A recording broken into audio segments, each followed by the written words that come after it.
ওড়ার স্বপ্ন আমার ছোটোবেলা থেকেই। তো একটা সময় গ্যাস বেলুন অথবা ঘুড়ির সাহায্যে ওরা চিন্তা ভাবনা করতাম, কিন্তু ওইভাবে আসলে সফল হয় নাই। পরবর্তীতে আমি দেখতে পাই যে কক্সবাজারে প্যারাসেলিং করে ওরা 5 মিনিট উঠতে 2500-3000 টাকা নেয়, আর সেটা স্পিড বোর্ডের সাহায্যে। আর আমি চিন্তা করলাম যে পিঠের সাথে ইঞ্জিন দিয়ে যে আমি কোনো কিছুর সাহায্য ছাড়া কীভাবে উঠতে পারি। তো ওই চিন্তা থেকে আমি এই প্যারাগ্লাইডারটা বানাই। প্রথমে আমি একটা রিমোট কন্ট্রোল প্যারাগ্লাইডার বানাই, প্যারামোটর। ওইটা বানিয়ে আমি সফল হই, ওইটা নিয়ে পরীক্ষা নিরীক্ষা করে তারপর 1 বছর আগে আমি বড় প্যারাগ্লাইডারটা বানানো শুরু করি। তো এটা বানানোর পরে আমি ঠিকঠাকভাবে উঠতে পারি এবং বেশ কিছুদিন এটা প্র্যাকটিস চলে, যেহেতু আমার পাইলটিংয়ের অভিজ্ঞতা নাই। তো পরবর্তীতে আমার ইঞ্জিনে একটু সমস্যা দেখা যায়, যার কারণে আমি ইঞ্জিন নিয়ে উঠতে পারি না, দড়ির সাহায্যে ট্রেনে উঠতে পারি গ্লাইড করে বাতাসের বিপরীতে। আর এটা নিয়ে আমার পরিকল্পনা হচ্ছে কক্সবাজারের ট্যুরিস্টরা বা অন্য বাংলাদেশের যে সুন্দর জায়গাগুলো আছে ওইগুলা উপর থেকে দেখতে পাওয়ার কোনো সুযোগ নেই বাংলাদেশে। আপনি যদি পাশের দেশ বা যে কোনো দেশে যান, এগুলা জনপ্রিয় এগুলা এবং আল্ট্রালাইট প্লেন, কিন্তু বাংলাদেশে এরকম কোনো কিছু নাই। তো সেক্ষেত্রে এটা ট্যুরিস্টদের জন্য অথবা ছোট এক জায়গা থেকে আরেক জায়গায় যাওয়ার জন্য এটা বেস্ট একটা অপশন। তো আমি এটা বানাইছি মূলত উপর থেকে বাংলাদেশটাকে দেখার জন্য। উপর থেকে উড়ে উড়ে আপনি যে কোনো জায়গায়, পাহাড়ি অঞ্চল অথবা যে কোনো খারাপ জায়গায় আপনি এটা নিয়ে যাইতে পারবেন।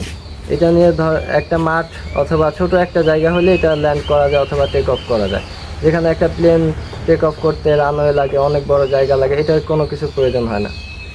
জি, ভবিষ্যতে আমি এটা বাজারজাত করতে চাই, যেহেতু এটা বাহিরের দেশে থেকে আনতে গেলে 8 থেকে 10 লাখ টাকা প্রয়োজন হয়, আর আমার বানাইতে সর্বোচ্চ 1 লাখ টাকার মধ্যে আমি এটা বানাইতে পারবো।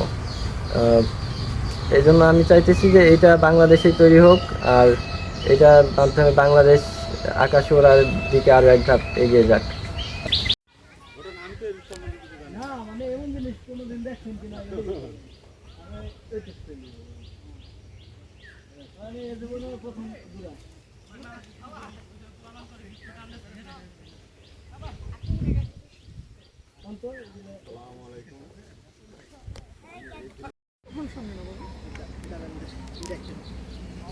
আরে বললে কাম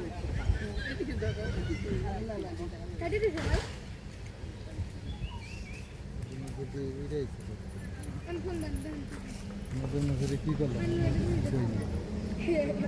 আমি নিশ্চয় কাজ করি ও হালাই কো মুড়ে হ্যাঁ না মো মাছ না ডাক দেবার তো ফিরে দিবার মো মাছ তারপরে ডাক দাও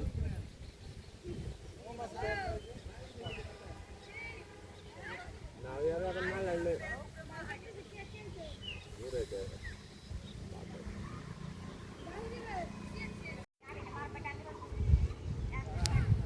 কোনো বাবা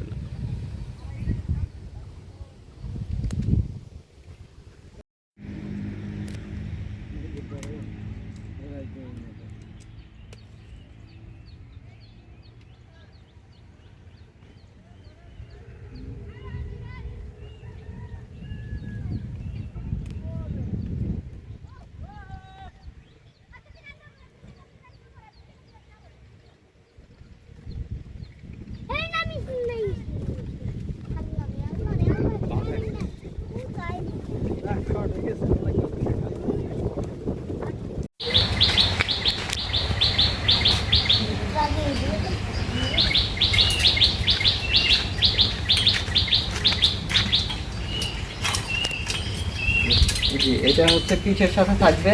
আমি এটার প্রপেলার হিসেবে কার্বন ফাইবারের পাখা ইউজ করছি, এটা চায়না থেকে আনা। আর ইঞ্জিন দিচ্ছি মোটরসাইকেল ইয়ামাহা RX100 ইঞ্জিন আর স্টিলের। তো এটা নিয়ে আমি এখনও সফল হইনি, এটা নিয়ে পরীক্ষা চলতেছে। এখন আপাতত আমি রশি দিয়ে গ্লাইড করে বাতাসের সাহায্যে উঠতে পারতেছি, ইঞ্জিনে এখনও সফলতা পাইনি। থেরাপি মেশিন বানাইছি, যেটা মাসে একবার পানির মধ্যে হাত চুবাই রাখা লাগে, ইলেকট্রিক সিগন্যালের মাধ্যমে ওই সমস্যাটার সমাধান হয়। এর পরবর্তীতে আর হাত পা ঘামায় না। আর আরেকটা হচ্ছে গরমের যেই রুম কুলার কোম্পানি বিক্রি করে, অনেক কোম্পানি, তো ওইগুলা ঠিকঠাক মতো ঠান্ডা হয় না, এটা নিয়ে অনেকের অভিযোগ। এই সমস্যা দেখে আমি ছোট সাইজের কম্প্রেসার, তারপর চেম্বার, কন্ডেন্সার, একটা এসিতে যা থাকে সব পার্টস দিয়ে আমি ছোট সাইজের একটা পোর্টেবল এসি বানাইছি। তো এটা আমার ভবিষ্যতে বাজারজাত করার পরিকল্পনা আছে। এখন এই জিনিসগুলো নিয়ে আমার গবেষণা চলতেছে। আমি চাই যে সরকারের কোনো, আমি চাই সরকার যেন আমাকে বাধা না দেয়, আমি যাতে আমি পারি। আর আমি নিজের আমি এটা ইঞ্জিন সেট আপ সহ পুরাতন বাইকের ইঞ্জিন সহ মাত্র 50 থেকে 60 হাজার টাকা খরচ গেছে এটা বানাইতে। তো এটা প্রায় সবারই সাধ্যের মধ্যে, চাইলেই দেখে উঠতে পারে এটা দিয়ে। জি, এটার ধারণা আমি ইন্টারনেট থেকে পাইছি। 2022 সালে এসএসসি পাস করি, তারপর ঢাকায় একটা কলেজে ভর্তি হই। ইন্টার পরীক্ষা ফাইনালি ইন্টার পরীক্ষা দেওয়া হয় নাই, তার আগে গ্রামে চলে আসি। কি নাম আপনার গ্রাম? বর্তমানে আমি ইলেকট্রিক কাজ করতেছি। কি নাম? আমি নিজের টাকা দিয়ে আমি এটার ভবিষ্যৎ এটা চালিয়ে যাব এবং গবেষণা চালিয়ে যাব। এবং আমি চাই সরকার যাতে আমাকে বাধা না দেয়, সরকার বা প্রশাসন যাতে আমাকে বাধা না দেয়, আমি নিজের চেষ্টায় এটা চালাই যাব।